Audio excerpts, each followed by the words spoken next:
Estamos de volta com a segunda parte do nosso programa, falando hoje sobre o que pedimos a Deus. O versículo 7 do capítulo 7 do Evangelho de Mateus, a parte do Sermão do Monte, onde Jesus está reunido com os discípulos. E eu relembro a você, como falei na primeira parte, que existe no judaísmo, no Sidur, que é o livro de oração judaica, e Jesus, como judeu, falava para os discípulos nesse sentido. Ele dizia: não seja, quando for orar, não faça como os publicanos que oram nas praças para serem vistos pelos homens. Mas entra no teu quarto, fecha a tua porta e ora a Deus em silêncio, porque antes que peça qualquer coisa a Ele, Ele já sabe do que tu precisas. Ele conta aquela parábola do fariseu e do publicano, quando ele diz assim: 2 homens foram ao templo orar. Um era fariseu e o outro publicano. O fariseu orava de uma forma completamente do publicano. O publicano orava assim: Senhor, tende piedade de mim, que eu sou um homem cheio de erros e de defeitos, tende misericórdia, me protege, me ajuda. E não ousava, segundo Jesus, nem levantar a cabeça, humildade na oração. E aí vem o fariseu. O fariseu já começou a dizer: Senhor, eu te louvo porque eu não sou como aquele publicano, cheio de erros. Eu pago meus impostos, eu pago meu dízimo, eu sou um homem direito. Então Jesus diz: aquele voltou para casa justificado, porque quem se exalta será humilhado e quem se humilha será exaltado. Então o primeiro ponto que Jesus colocou foi a humildade na oração. E não existe prece superior a outra, dentro dos 4 tipos judaicos de pedido, de agradecimento, de louvor a Deus e de introspecção. A oração de pedido é igual a qualquer uma das outras. Então você tem pedido, louvor a Deus, agradecimento e introspecção. Saiba, meu caro telespectador, que a oração no judaico chama-se tefilá, que vem do verbo palel, ou no infinitivo leit palel, que é um verbo reflexivo.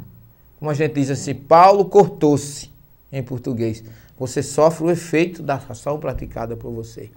Os verbos hebraicos, gramaticalmente falando, que começam o prefixo leit palel, significa julgar a si mesmo. Então a oração, a prece, é um auto-julgamento. Por isso que os orientais meditam. Nós temos o vício no Ocidente de pedir, e a gente pede sempre por nós, nunca pelos outros.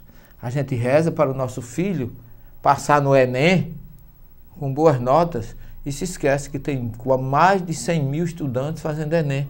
Os outros também têm o mesmo direito, são filhos de Deus da mesma forma. Então, daí porque Jesus diz: não precisa pedir nada, porque antes que você peça qualquer coisa, o vosso Pai Celestial sabe do que precisas. Então vamos aplicar este princípio: julgar a nós mesmos. Reflexão. Essa que tem que ser a nossa forma de nos dirigirmos a Deus, com humildade, com louvor, com agradecimento e depois com pedido. Mas vamos pedir pelos outros, pela paz do mundo, pelo entendimento entre as nações, pela felicidade ou pela saúde do vizinho, de um companheiro que está numa UTI, num hospital.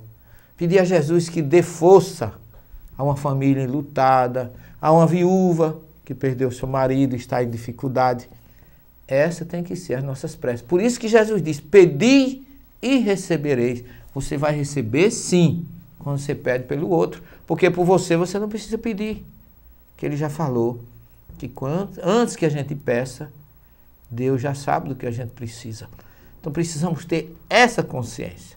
E ele diz assim: qual de vós, o vosso filho está com fome, pede um pão e vocês dão uma pedra, pede um peixe e você dá uma serpente? Imagine Deus vendo você pedindo pelo vizinho, por um doente, pela paz do mundo, pelo entendimento entre as nações, pelo perdão, por aquele que ainda não tem um conhecimento, lhe ofendeu. Orai, olha aí, desculpem, orai pelos que vos caluniam e vos perseguem. Olha por quem é que Jesus orienta que a gente deve orar. Então, meus irmãos, nesse sentido, ele diz assim, quando fores orar, orai mais ou menos assim. Aí ele começa lá no Monte das Oliveiras, onde está esse ambiente, onde Jesus ensinou essa oração. Existe o Pai Nosso em 106 idiomas, entre línguas e dialetos. 106 placas de mármore pregadas na parede, tem até em Tupi-Guarani, tem em Esperanto, tem em sânscrito, em todas as... É em português também. E nós tiramos lá numa pedra que tem lá, de uma das placas, o Pai Nosso, e traduzimos. E análise, desculpe, minha garganta hoje não está muito boa, mas a boa vontade é grande, para me fazer entender a vocês. Então Jesus começa dizendo assim, quando orai, orai mais ou menos assim. Pai Nosso. Veja que ele não disse meu Pai, mas ele colocou que a gente deve se dirigir a Deus como o Pai de todos, igualdade. Então, na hora da oração, eu não devo me sentir superior a ninguém, mas igual àqueles que me cercam. Por isso que ele, Pai Nosso dos céus, porque ninguém pode pensar que céu é uma região geográfica. Deus está em toda parte, nos céus, na terra, em qualquer lugar. Que exista a sua criação de amor, as aves, os rios, as aves, os animais, o homem. Em todos esses exemplos da natureza está Deus. Pergunta à natureza, não pergunte sobre mim, a mim sobre Deus. Agostinho dizia, parodiando o que se fala com relação ao tempo, se você me perguntar o que é o tempo, eu não sei. Se você não me perguntar, eu já sei. Então, se você não me perguntar que é Deus, ele poderá até sentir ou saber. Mas se você perguntar, ele não sabe. Porque eu me procurava lá fora e tu estavas dentro de mim. Então, mais ou menos isso que Jesus quer nos ensinar.